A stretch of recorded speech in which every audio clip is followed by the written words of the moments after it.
നിരന്തരാഴ്ചയ്ക്കെതിരെ വലിയ തരത്തിലൊരു സൈബർ ആക്രമണം ഈ കോൺഗ്രസ് ഹാൻഡിൽസ് നടത്തുന്നുണ്ട്.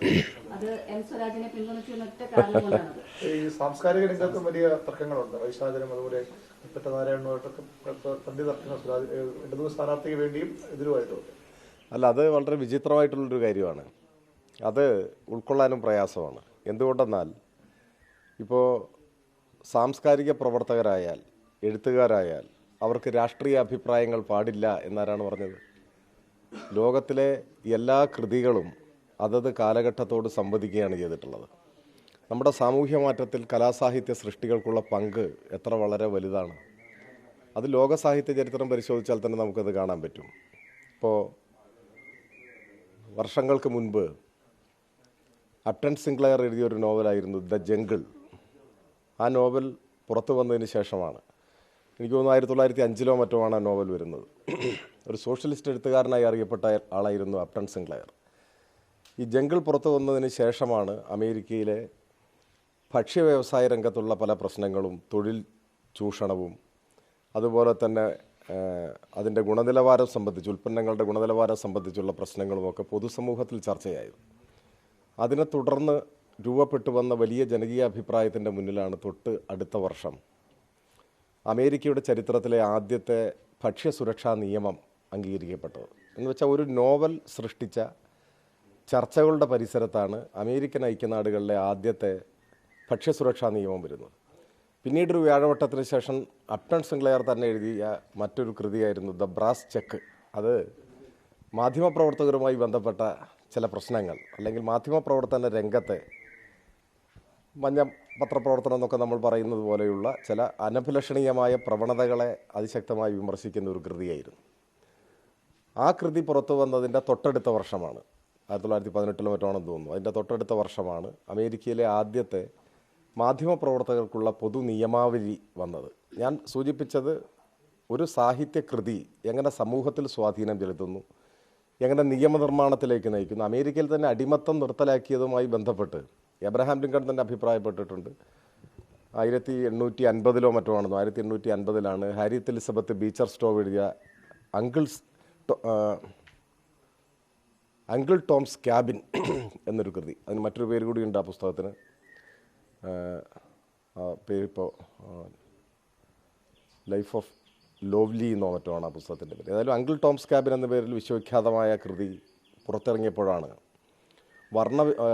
വർണ്ണവിവേചനത്തിനെതിരായി, അതുപോലെ തന്നെ അടിമത്തത്തിനെതിരായി, അന്ന് സ്ലേവറിയുടെ കാലമാണല്ലോ, അടിമകളെ മനുഷ്യരെ ചന്തയിൽ വാങ്ങുകയും വിൽക്കുകയും ചെയ്യുന്ന ഒരു അന്തരീക്ഷം അമേരിക്കയിൽ എത്രയോ കാലമായി നിലനിന്നുവെങ്കിലും ഈ കൃതി ഇറങ്ങിക്കഴിഞ്ഞപ്പോഴാണ് അതിനെതിരായ വലിയ പ്രതിഷേധം ശക്തിപ്പെടുകയും ഒരു മൂവ്മെൻറ്റായി മാറുകയും ചെയ്തു. അവസാനം നിയമം മൂലം നിരോധിച്ചു. അതിനുശേഷം വൈറ്റ് ഹൗസിലെത്തിയ ഗ്രന്ഥകാരിയെ ചൂണ്ടി എബ്രഹാം ലിങ്കൺ പറഞ്ഞത് ഈ വനിതയാണ് മഹത്തായ ഈ യുദ്ധം തുടങ്ങി വെച്ചത് എന്ന് പറയുന്നുണ്ട്. അപ്പോൾ ഇങ്ങനെയൊക്കെ സമൂഹത്തെ മാറ്റിമറിച്ചതിൽ വലിയ പങ്ക് സാഹിത്യകൃതികൾ, കലാസൃഷ്ടികൾ വഹിച്ചിട്ടുണ്ട്. ഇവിടെയും ജാതീയതയ്ക്കെതിരായ സമരത്തിൽ ആശാൻ്റെ കൃതികൾ വഹിച്ച പങ്ക്, ദുരവസ്ഥയും ചണ്ടാലഭിക്ഷിയും വഹിച്ച പങ്ക് എത്ര വലുതാണ്. അങ്ങനെ ഒരുപാട് അനുഭവങ്ങൾ ഞാൻ നമ്മുടെ ചോദ്യം ഇങ്ങനെ വന്നപ്പോൾ സൂചിപ്പിച്ചെന്നുള്ളൂ ഉണ്ട്. അതിലെല്ലാം ശക്തമായ രാഷ്ട്രീയ നിലപാട് ഓരോരുത്തരും മുൻപോട്ട് വെച്ചിട്ടുണ്ട്. അപ്പോൾ എഴുത്തുകാരും കലാകാരന്മാരും എല്ലാം, കലാസാഹിത്യ രംഗത്ത് പ്രവർത്തിക്കുന്നവരെല്ലാം രാഷ്ട്രീയ അഭിപ്രായമുള്ളവരും നിലപാടുള്ളവരുമാണ്. അത് പറയുന്നതിൽ എന്ത് തെറ്റ് എന്നതാണ് എനിക്ക് മനസ്സിലാവാത്തൊരു പ്രശ്നം. ഇപ്പോൾ ഒരാൾ പറയുകയാണ്, നിലമ്പൂരിൽ എനിക്ക് വോട്ടുണ്ടായിരുന്നെങ്കിൽ LDF സ്ഥാനാർത്ഥിക്ക് ചെയ്യുമായിരുന്നു. പറഞ്ഞതാരാണ്? ആദ്യം അത് പറഞ്ഞത് നിങ്ങൾ എന്നോട് ചോദിച്ചിരുന്നു. ആദ്യം അത് പറഞ്ഞത് നിങ്ങളിലൂടെയാണ് ആ പ്രതികരണം ഞാൻ അറിഞ്ഞത് തന്നെ. ആദ്യം അങ്ങനെ ഒരു അഭിപ്രായം പറഞ്ഞത് പ്രമുഖനായ കവി സച്ചിദാനന്ദനാണ്. അദ്ദേഹം സമീപകാലത്ത് പോലും ശക്തമായി LDF ഗവൺമെൻറ്റിനെ വിമർശിച്ചിട്ടുള്ള ആളല്ലേ, ശക്തമായി വിമർശിച്ചിട്ടുള്ള ആളാണ്, വിമർശനങ്ങൾ തുടരുന്ന ആളാണ്. അവരെ പോലുള്ളവരുടെ വിമർശനങ്ങളെ ഞങ്ങൾ മാനിക്കാറുമുണ്ട്. ആ വിമർശനാവകാശം, ആ ജനാധിപത്യാവകാശത്തെ ഞങ്ങൾ മാനിക്കാറുമുണ്ട്. പക്ഷെ അദ്ദേഹം ഇങ്ങനെ ഒരു അഭിപ്രായം പറഞ്ഞു. അത് കഴിഞ്ഞപ്പോൾ മറ്റു ചിലരും അങ്ങനെയുള്ള അഭിപ്രായങ്ങൾ പറഞ്ഞു. അപ്പോൾ സഹിക്കുന്നില്ല. അപ്പോൾ പറയുകയാണ് ഇത് എന്തോ സ്ഥാനമാനം കിട്ടാൻ വേണ്ടിയാണെന്നൊക്കെ പറഞ്ഞിട്ട് മറ്റൊരു സാഹിത്യകാരൻ പറയുന്നു. അഭിപ്രായം പറയാതെ മിണ്ടാതിരിക്കണം എന്ന് പറയാൻ ആർക്കാണ് അവകാശം? ആർക്കാണ് അവകാശമുള്ളത്?